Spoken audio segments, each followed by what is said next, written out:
Once upon a time, in the quaint village of Ebekho, lives a boy called Caleb and a new king, Dominic.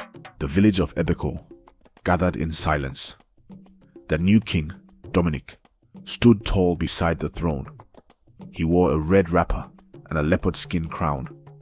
The palace drummers beat slowly, not with joy, but fear.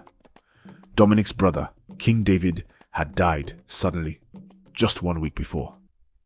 Many villagers believed King David was poisoned, but they said nothing. Dominic moved quickly, and before anyone could ask questions, the elders crowned him. His first rule was simple: anyone who speaks against the king shall be hanged.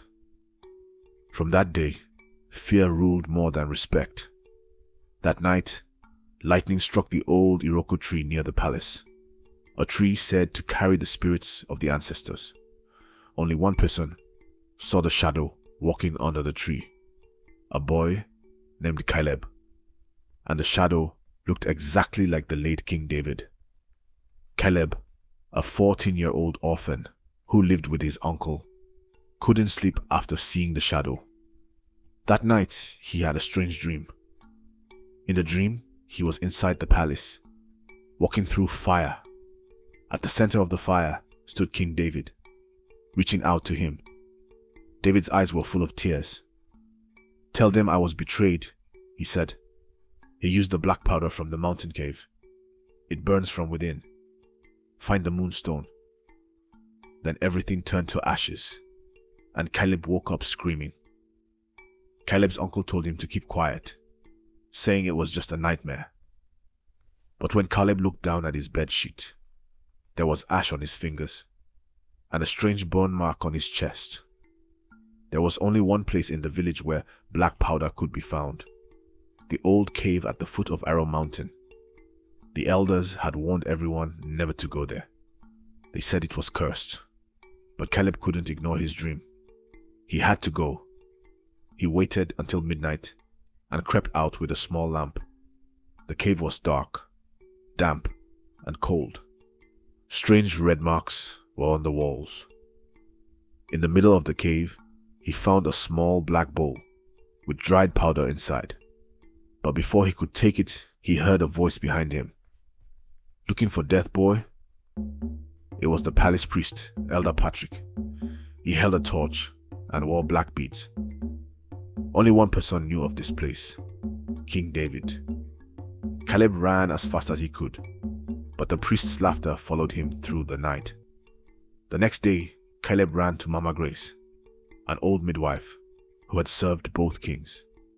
She listened to him, then gave him a torn piece of cloth wrapped in leather. "I kept this for years," she said. "King David gave it to me 2 nights before he died." Inside was a letter, written in shaky handwriting. It said, "If I die, know that my brother Dominic has found the poison. The cave is cursed. The moonstone protects it. Only fire from pure hands can stop him." Caleb felt his heart beating fast. Mama Grace told him to hide the letter and not show anyone, but someone had followed him to her house, and by nightfall, Mama Grace's hut was found burning. She was gone. In the forest behind the market square, Caleb met a secret group called the Sons of Ebekho. They were elders and youths who still believed King David was murdered. Their leader was a tall man named Thomas, who once served in the palace as a guard. Thomas believed Caleb because of the mark on his chest. He showed him an old necklace once worn by King David. It had the same mark. "You were chosen," he said. "We must find the moonstone before Dominic uses the cave again." But just as they planned to search the forest, a horn sounded in the village. The king's soldiers had entered the market, and they were holding Thomas's wife and son. At the palace, Dominic smiled as Thomas was brought before him. "Join me," he said, "and your family will live. I know you still miss your days as captain." He poured wine for Thomas and spoke gently, like an old friend, but Thomas could see the evil behind his eyes. Dominic showed him a new sword, made from metal never seen before in Ebekho. Serve me again, and you'll have power. But Thomas said nothing.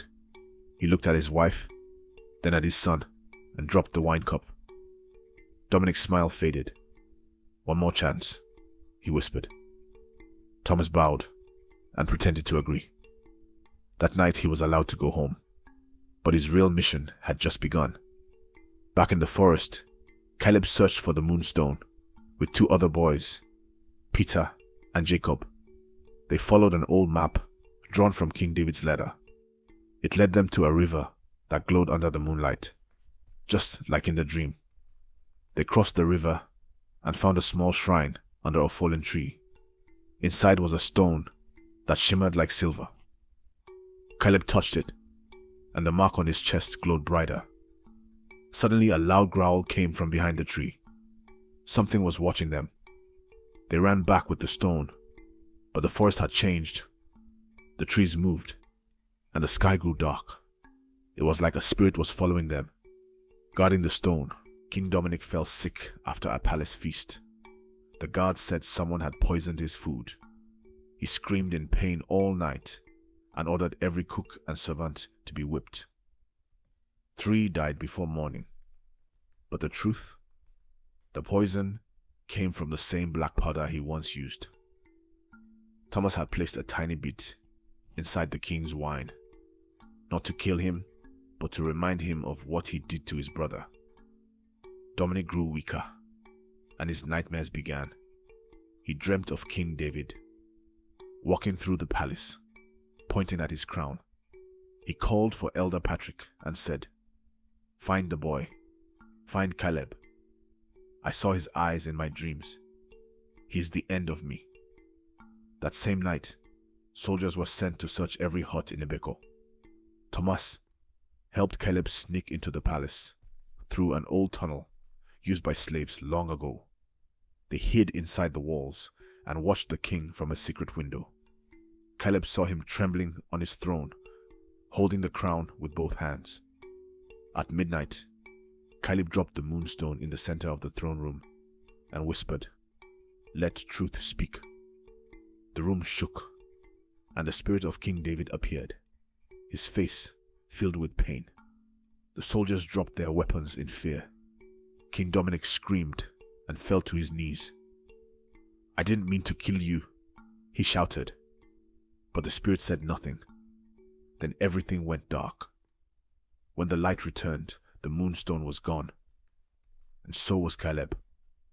The next morning, cracks appeared on the palace walls. Birds refused to land near it. The villagers came out and saw that the Iroko tree had split in 2. It was the first time in history. Fear gripped the village. King Dominic didn't come out that day. Some say he died in his sleep. Others say he vanished. But the crown was found lying on the floor, and in its place, a new message was carved. Justice begins at dawn. Far away, in a hidden cave, Caleb opened his eyes. Beside him stood King David's spirit, smiling. "You are not done," the spirit said. Kindly hit the subscribe button to watch the next episode.